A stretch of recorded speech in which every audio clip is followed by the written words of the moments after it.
Okay. Good evening, everyone. Am I audible? Yes, sir. Okay.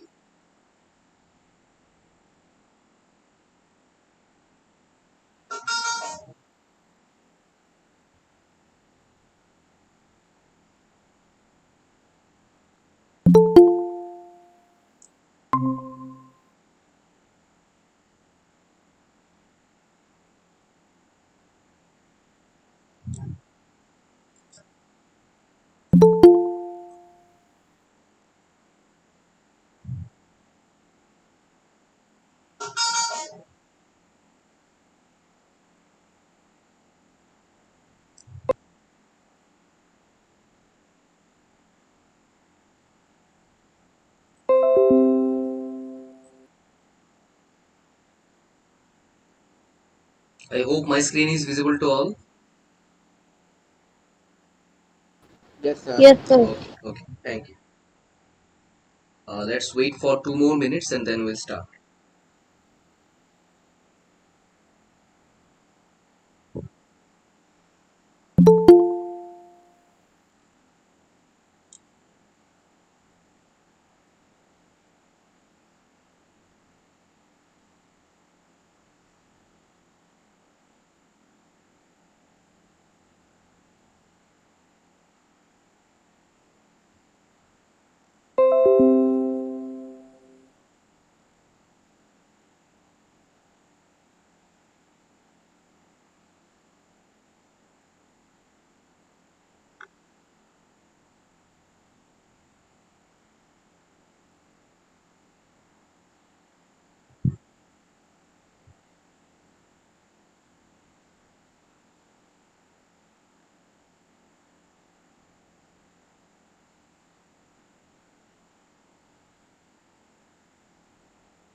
Okay.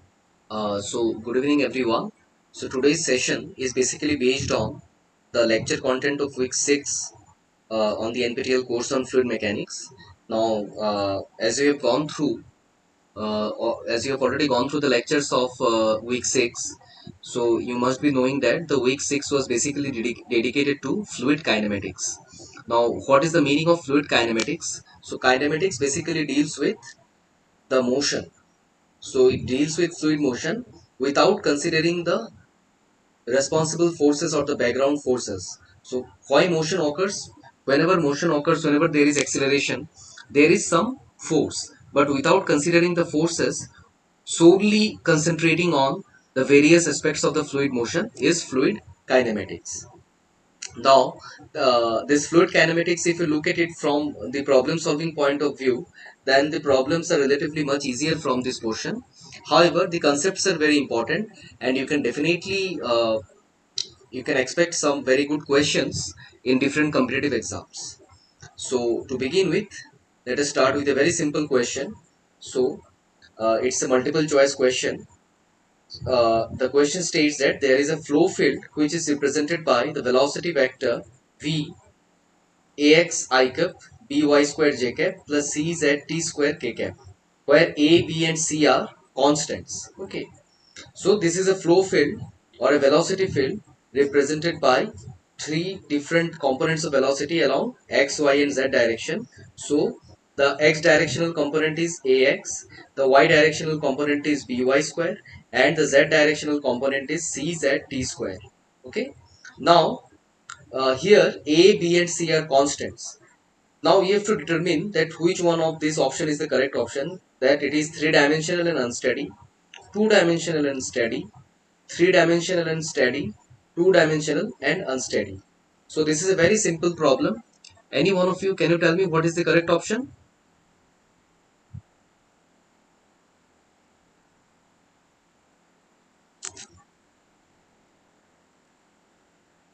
Sir, option number one, A. Yeah, it is option A. Yes. So if you look carefully, three-dimensional. Yes, definitely it is three-dimensional because we have all the three components u, v, and w are there, and it is unsteady also. Why it is unsteady? Because there is a dependency of this velocity vector on time t. Okay, it is definitely not two-dimensional and it is definitely not steady. It is three-dimensional, but since option C states that it is steady, so option C is also not correct. And we have at last two-dimensional and unsteady. So it is unsteady. This part is correct, but it is not two-dimensional. So the correct option is option A, that is three-dimensional and unsteady. So it was a very simple problem. Let's move to the next problem. Yeah. So which of the following stream function is a possible irrotational flow field? Now, before we look at this problem, please remember from this particular chapter, fluid kinematics, two very important concepts are the concept of the potential function phi and the stream function psi. Okay. So, you please remember, and it is very important, this particular concept is very important from the point of view of competitive exams. If a velocity potential function phi exists, okay, if phi exists, then what is the significance of that? If for a flow field there is a phi value, then what is the significance of that fact? If phi exists, then the flow is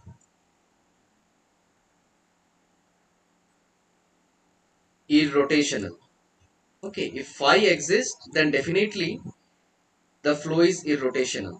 And if phi satisfies Laplace equation, that is del 2 phi equal to 0. So if phi satisfies Laplace equation, then it is steady, incompressible, irrotational flow. Okay, means if for a particular flow situation, if the value of phi exists, then the flow is irrotational. Okay, and in addition to that, if it satisfies Laplace equation, so I'm just writing in short. So in 2D, what will be Laplace equation? Del 2 phi by del x square plus del 2 phi by del y square. If this is equal to 0, then since phi exists, flow is definitely irrotational, and in addition to that, it is also steady. It is also steady as well as incompressible. Okay, steady as well as incompressible. Okay, so this is with respect to phi, that is the velocity potential function. Now psi is the stream function. Now if psi exists, then it may be a possible case of either rotational flow or irrotational flow. Simply the existence of psi does not tell us whether the flow is rotational or irrotational. But if psi satisfies Laplace equation, that is del 2 psi is equal to 0, then the flow is irrotational. I hope this is clear. So now let us look at this question. Which of the following stream function is a possible irrotational flow field? So in four different options, sorry, it should be A, B, C and this should be D. Okay, by mistake it is written as B, but A, B, C, D. So out of these four options A, B, C and D, there are four different psi values. Which psi value represent a possible case of irrotational flow? So what you need to do is, for all these four cases, you need to see whether it satisfies Laplace equation or not. Okay, that is whether del 2 psi is 0 or not.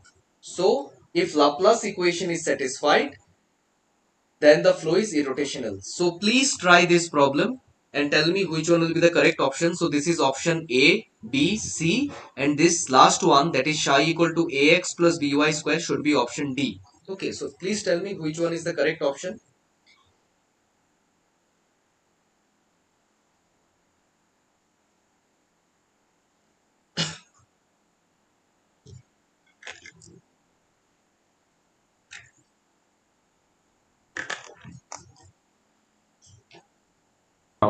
Sir, B. B. Part option D. D, sir. D or means can you tell me the Psi function? Your voice is not clear. Phi is equal to 2xy. 2xy. Okay, fine. Let's see. So if Psi is equal to 2xy, then del Psi by del x will be equal to twice y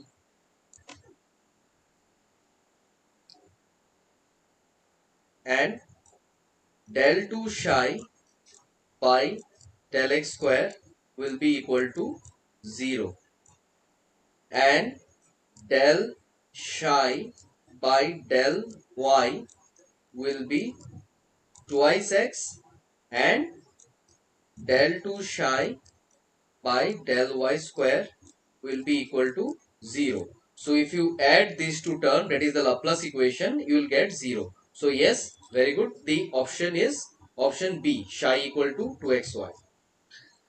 Fine. So I hope this problem is also clear to each one of you. Now let's move to the next problem. The velocity and density fields in a diffuser are given by u equal to u0 exponential raised to the power of minus twice x by L and rho, that is the density, is equal to rho 0 exponential minus x by L. Okay. Now here u0 and rho 0 are constants. Okay. You have to find the rate of change of density at x equal to L. Okay. You have to find the rate of change of density when the value of x is L. Okay. So how will you do this problem? How will you proceed?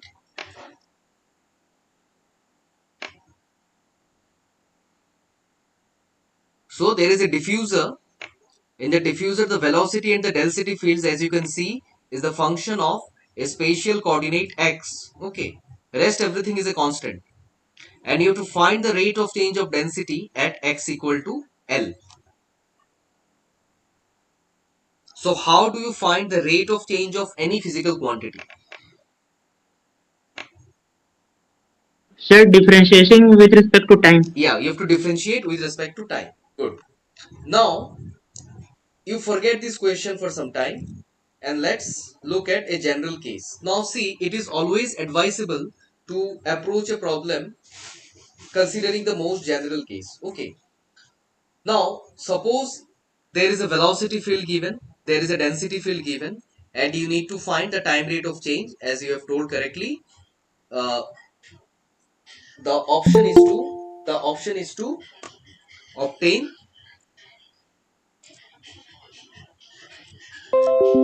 the option is to obtain this thing the time rate of change or the total derivative of density with respect to time. Okay.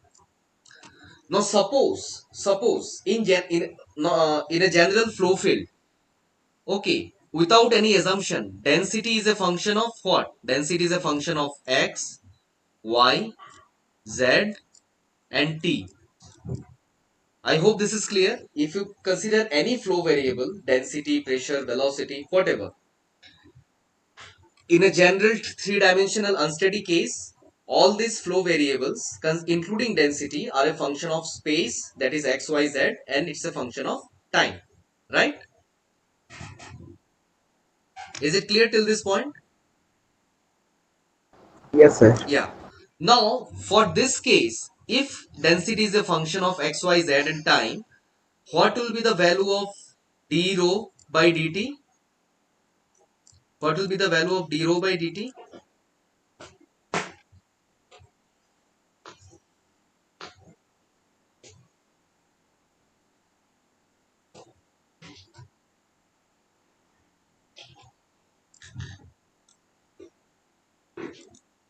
এটা দিও না biscuit আমার video on তো খাইতাম পারতাম না biscuit এটা বাজারে খাই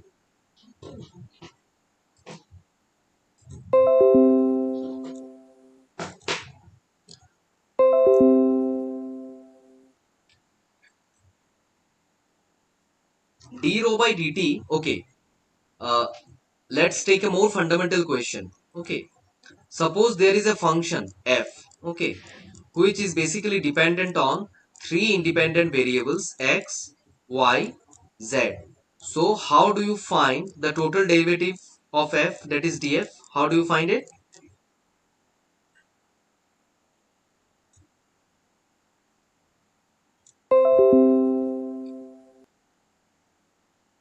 It will be, if you refer to any good book on calculus, okay, multivariable calculus, you'll find that no, there is a very illustrated and detailed proof how this comes. Okay, so this is df. Okay, so df will be del f by del x multiplied with dx plus del f by del y multiplied with dy plus del f by del z. And you must have seen this form while you have gone through the lectures of week 6, when you have derived the acceleration field from the velocity field. Okay, because velocity, when you, how do you find acceleration? Acceleration is the total derivative of the velocity, right? And when you find velocity, which is basically a function of x, y, z and t, you use this form. Okay, now suppose you need to find the time rate of change of f, so it will be df by dt. So when you find df by dt, the only difference will be here you will divide it by dt, you will divide it by dt, and you will divide it by dt. Okay. Now what is this term? Dx by dt. Dx by dt is nothing but the velocity component along x direction. Dy by dt is the velocity component along y direction, that is v, and dz by dt is the velocity component along z direction, that is w. Okay, so df by dt will be basically u del f del x, okay, plus v del f del y plus w del f del z. Is it clear till this point?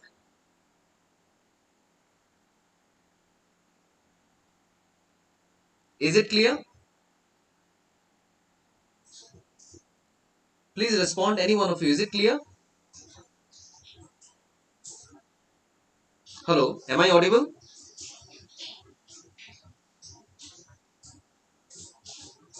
Yes, sir. Yes, okay, fine, thank you. So if this is the case, now let's come to the case of density. Okay, so if density is a function of x, y, z and t, then in that case d rho by dt, okay, in that case d rho by dt will be what? D rho by dt will be u del rho del x plus v del rho del y plus w del rho del z. Okay, is it all or there will be some other term?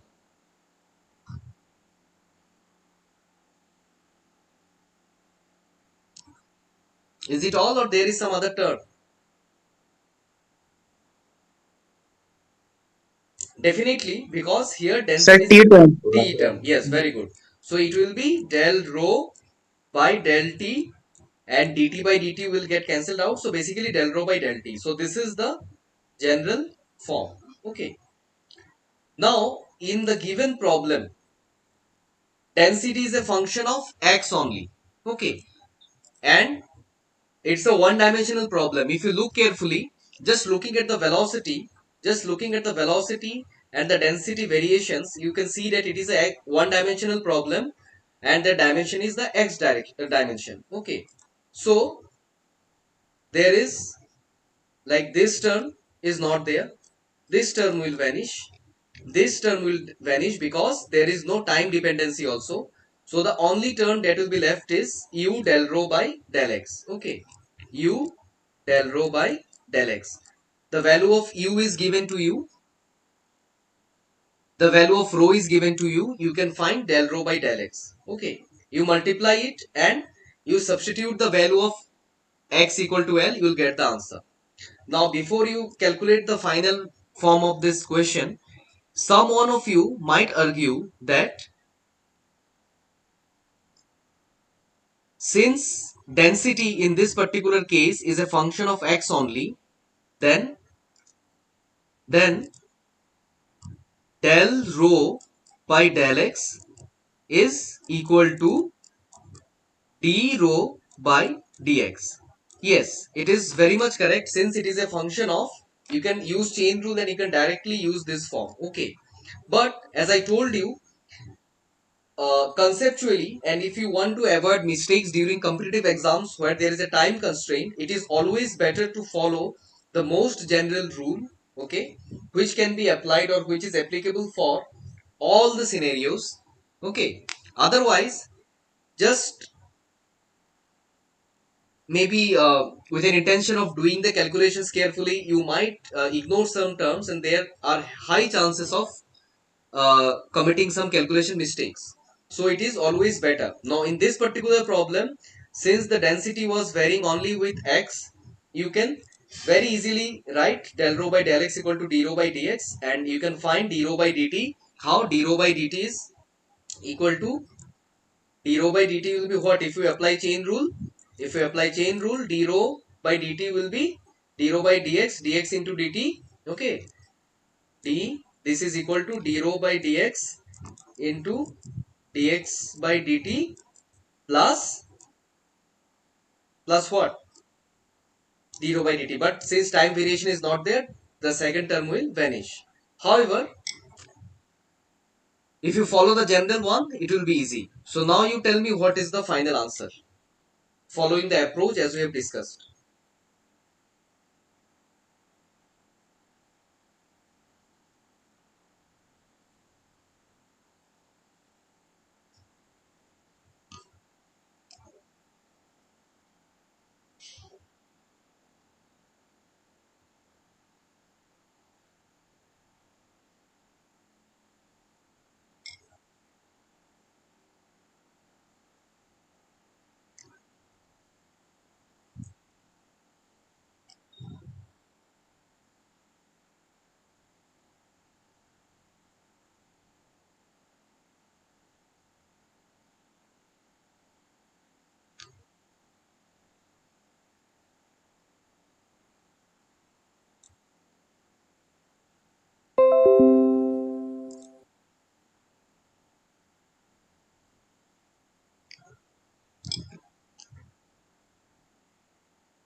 So the answer is this one. Okay.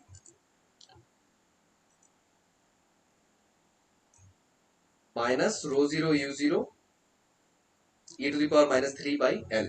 Okay. So following the same procedure, del rho by del t is 0, value of u, del rho by del x, okay, and you put the value of x equal to L, you will be getting this answer. Is it clear?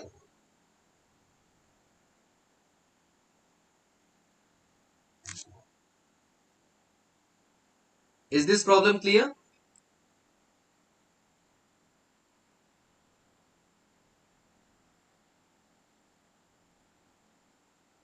Yes, sir. Okay, fine.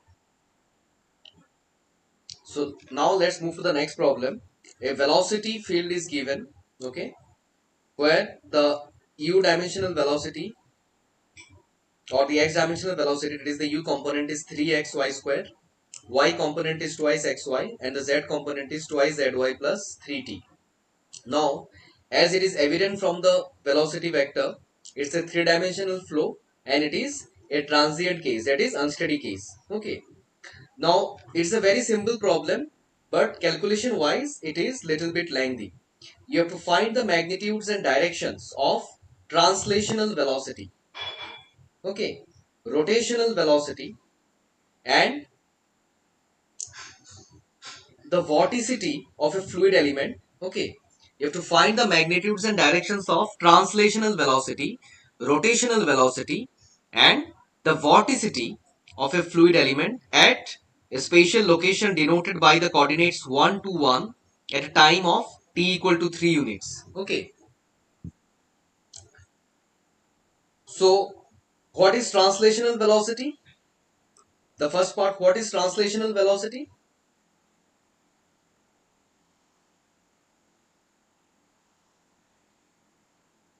Means if there is a fluid element, it will translate along x-axis with a velocity equal to u.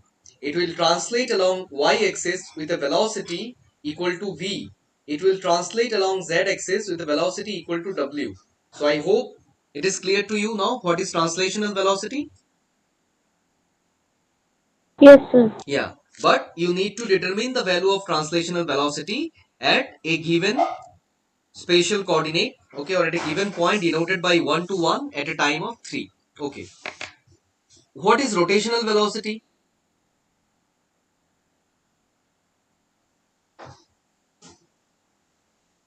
What is rotational velocity?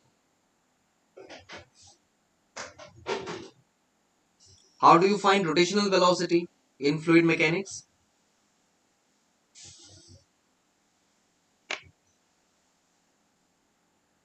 Rotation vector is what? It is,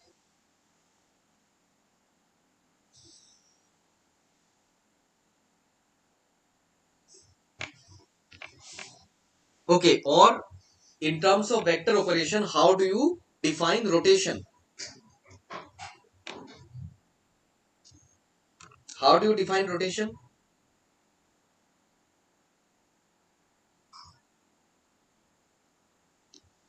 See, there are two very basic vector operations. One is the divergence and the other one is curl.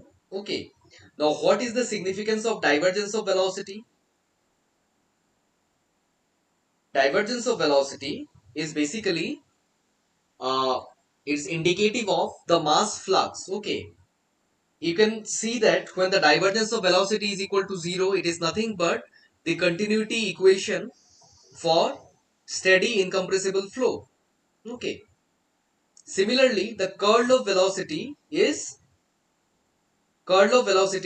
representative of the fluid rotation. Okay.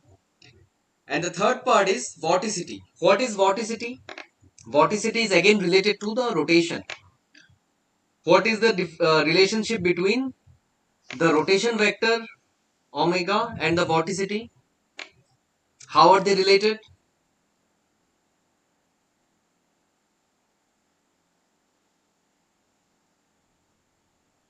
How are they related?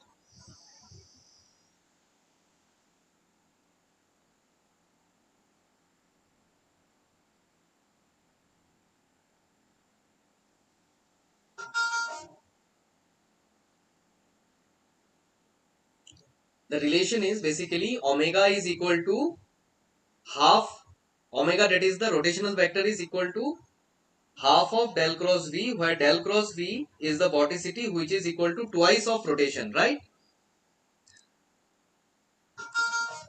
Omega, the rotational velocity, is equal to half of the curl of the velocity, that is half of del cross v.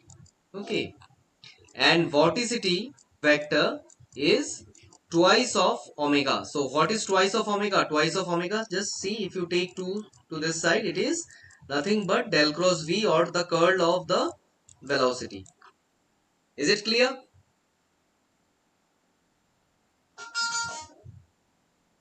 Is it clear?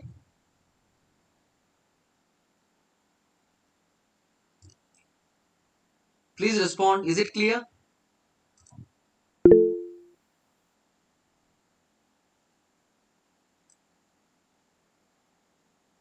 Okay, fine. Thank you. Now, let's look at the solution. So the translational velocity at 1 to 1 at time t equal to 3. So velocity vector is given to you 3xy square twice xy twice zy 3t, and the value of xyz, that is 1 to 1. So in you just substitute the values of x, y and t in this particular velocity vector. Okay, so this will give you the translational velocity vector, and along the translational velocity along x direction is basically the u, so it came out to be 12 units. So why 12? Because 3 into x into y square, so 3 into 1 into 2 square, so 3 into 4, so it is basically 12. Similarly, the y component is 4 units, the z component is 13 units. Very simple. The rotational velocity vector, as I told you, it is half of del cross v. So the cross product of two vectors, if you simply use the cross product of two vectors, okay, and you expand it, you will be getting this form. So first one is I cap. So if it is I cap, then it is del w. So you will discard this column and this row. Okay. The row and column which contains I cap, you will discard that, and it will be del w del y minus del v del z. Okay. Then minus of j cap. So minus of j cap, it will be del w del x. But just to make it positive, it has become del u del z minus del w del x. So it is basically simple vector operation. And similarly, for the third component or the component along z axis, so how will you operate? So del v del x minus del u del y. So once you have this, you will be having three components, that is omega x, omega y and omega z. And what is the final answer if you do the substitutions by properly putting the values of u, v and w? It came out to be z I cap plus y minus 3xy k cap. It means that there is no y component. Okay. Now if there is no y component, then what is the significance of that? If there is no y component, then along x axis there is no rotation. Okay. Anyways, so at 1 to 1,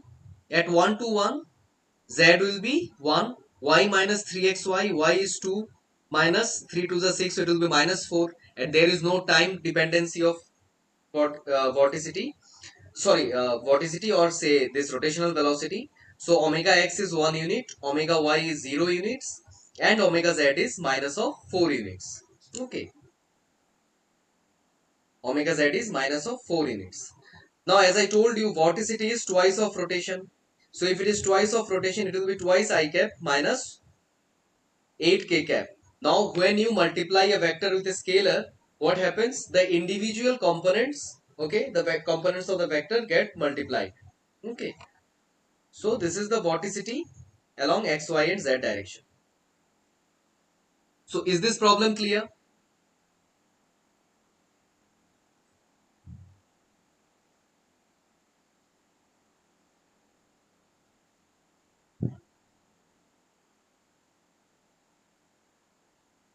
Is it clear?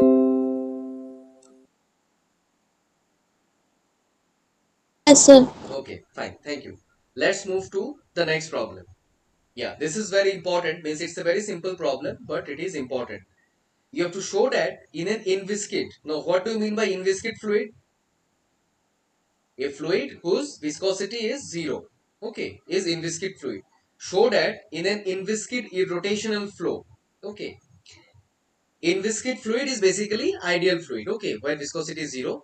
So in an ideal irrotational flow or inviscid irrotational flow, you have to show that the streamlines and the equipotential lines cross each other at right angles. Okay, I will not ask you to prove this. I will discuss the solution. Okay, but this particular concept is very important, especially if you think from a civil engineering point of view. Whenever hydraulic structures, okay, whenever we construct dams or any other hydraulic structures, okay, then the idea of equipotential line and streamlines, okay, is very important. Okay, uh, even when you decide the structural stability, okay, with respect to the hydraulic failures, then the concept of flow net, there is important concept on flow nets. So that flow net concept, basically the background of the flow net concept comes from the streamlines and the equipotential lines. So it is very important. Now let us see. So what does the problem ask? We have to show that for an ideal or inviscid irrotational flow, the streamlines and the equipotential lines, they cross each other at 90 degree. So say we have a streamline psi. Okay, say we have a streamline psi, and if we consider two-dimensional flow, why? Because the stream function, okay, stream function in its general form is defined only for two-dimensional flow, but for specialized three-dimensional cases, it's there, which is known as the Stokes stream function, which is quite outside the scope of this course. However, just for your information, the stream function in general in its generalized form is there for two-dimensional flow. For three-dimensional flow, it is there, but only for certain specialized cases, and the three-dimensional stream function is the Stokes stream function.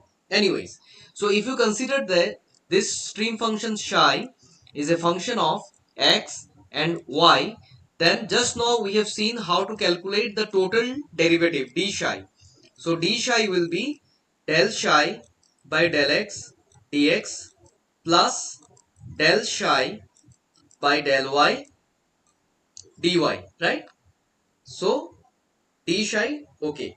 Now what will be the slope of this streamline? Okay, say the slope of this streamline is we are denoting it by m1. Okay, so what will be the slope of this streamline? Dy by dx. Okay, now if you do a simple manipulation, okay, if you do a simple manipulation, how are you going to find the slope of this streamline? Slope of the streamline m1 dy by dx for a constant psi. Okay, now if suppose psi is constant, a psi, if a stream function is constant, then the value of d psi will be 0. So for along a constant streamline or along the same streamline, that is there is no change in the value of psi, psi equal to constant, so d psi will be 0. What will be the value of dy by dx from this expression? The value of dy by dx will be equal to minus of del psi by del x divided by del psi by del y, right? So minus of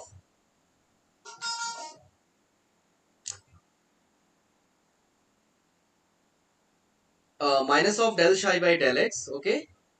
So here there should be minus sign, but minus of del psi by del x because it is going to the other side, okay? Divided by d psi by dy, okay? Or what we can do is directly here, okay? Just to make the things a little bit easy, it is del psi by del x into dx, okay? Plus del psi by del y into dy is equal to 0, okay? Now what is del psi by del x in terms of velocity? What is del psi by del x?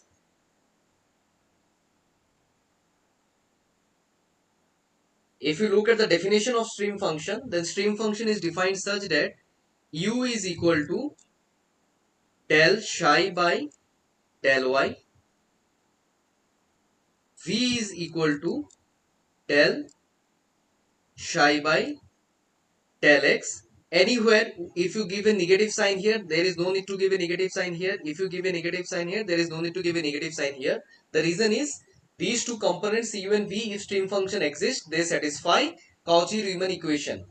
The famous condition or the famous Cauchy-Riemann equations of complex analysis or complex number is satisfied by u and v. So let us give a negative sign here, minus of del psi by del y. Now what is del psi by del x? So del psi by del x is v. So v dx. And what is del psi by del y? Del psi by del y is, see, u is equal to minus of del psi by del y. So del psi by del y is minus of u dy So this is equal to 0. This is equal to 0. So dy by dx, dy by dx will be how much? Dy by dx will be equal to, dy by dx will be equal to v by u. dy by dx will be equal to v by u. Okay. So here a negative sign, because in some books what they do not consider the negative sign. Okay. Now similarly if you consider the potential function, okay, similarly if you consider the potential function, what happens?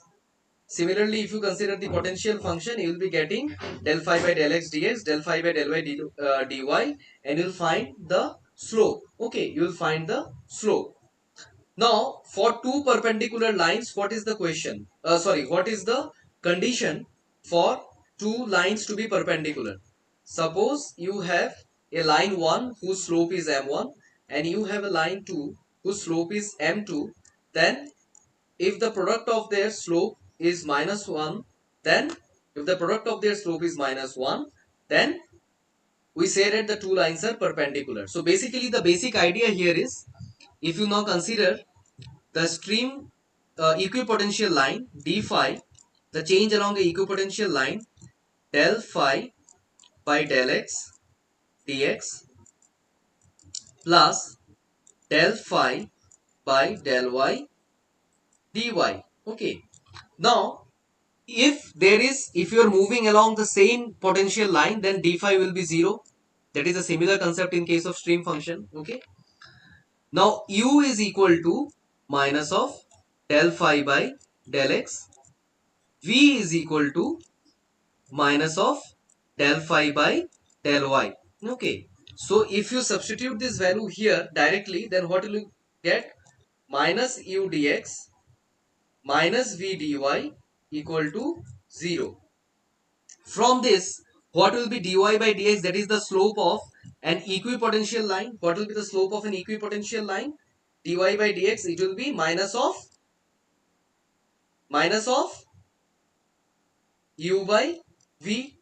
So the slope of a stream function came out to be v by u, and the slope of an equipotential line came out to be minus of u by v. So what is the product of these two? V by u into minus of u by v. What is the product of these two? 1, sir. Minus 1. V by u and minus u by v, right? Yes, sir. Yes, Yeah. sir. Sorry. So if this is minus 1, then it itself proves that the two lines are perpendicular. Clear? Is it clear? Yes, yes, sir. Yeah.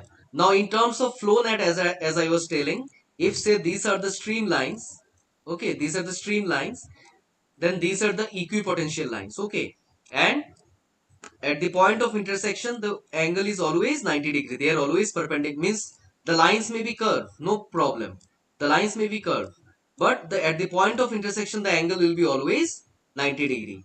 And this flow nets are why this is important, because the streamline denotes the direction of fluid velocity, okay, or the direction of fluid movement, and the equipotential lines basically is the potential. Now potential is nothing but, in a way, it is related to energy. So as the say flow is taking place along this direction, then what does it means? Say we have line phi 1 and we have line phi 2.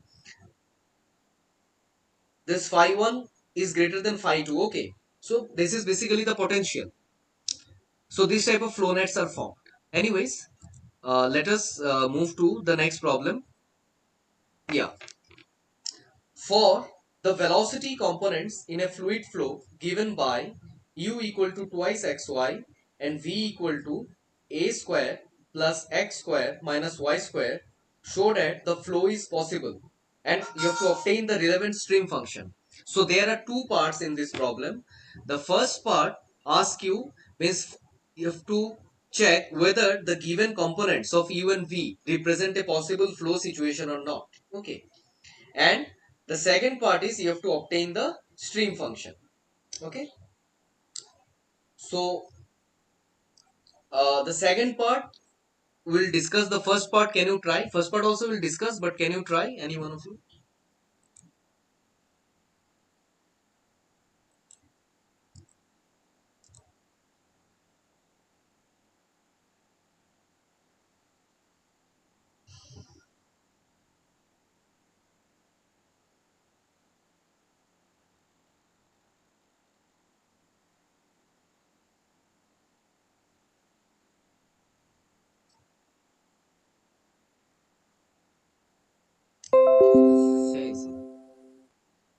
হ্যাঁ কিতা বলে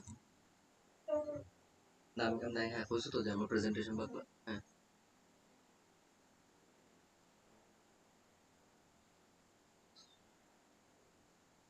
8:30টার দিকে কোনটা এটা দেখে যায় ও দুর্গা মন্দির তাহলে তো ঠিক আছে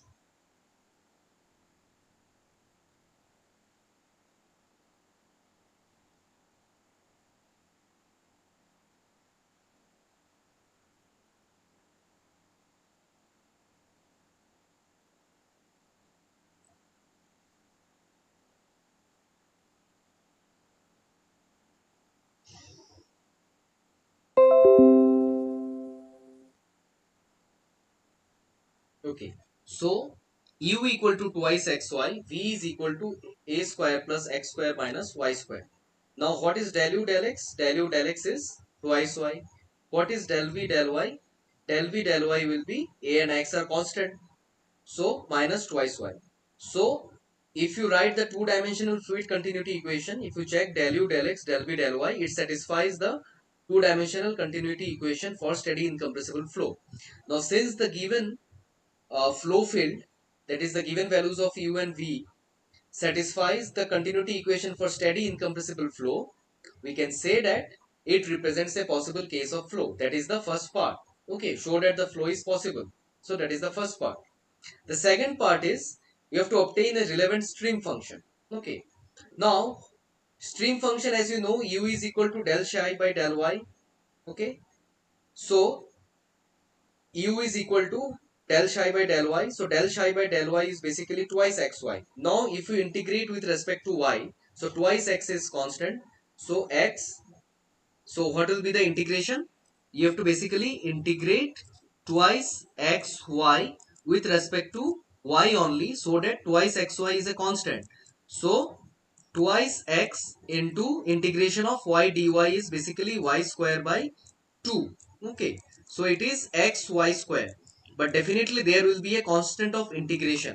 Now this constant of integration may be a number, that is a real number, or it can be a function of x, or it can be a function of x. Why? Because we have integrated the function only with respect to y, or it can be a function of x. Okay,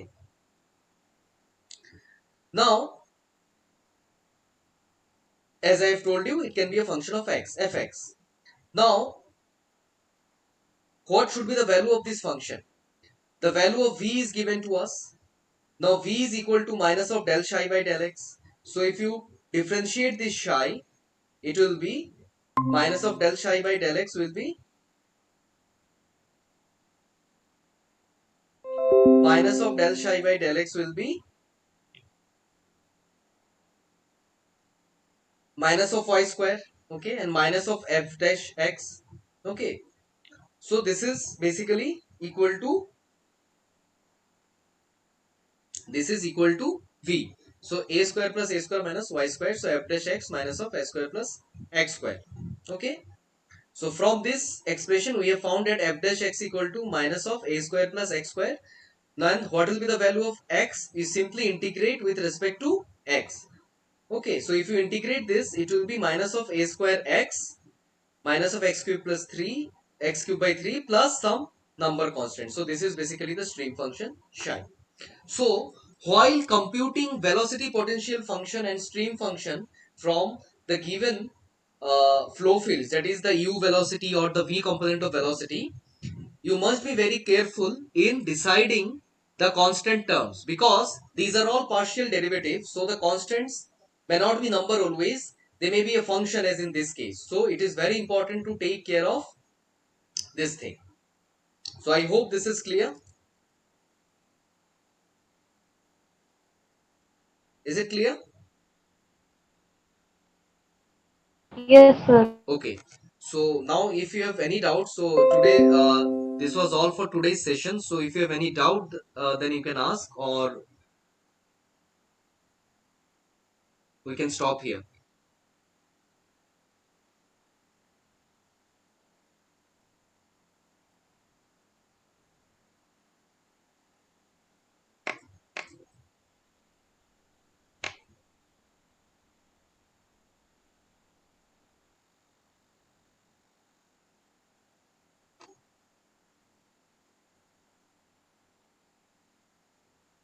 Okay, if you have not, if you do not have any doubt, then you can please go. Means you can leave the meeting. No issue. Yes, sir. Thank you.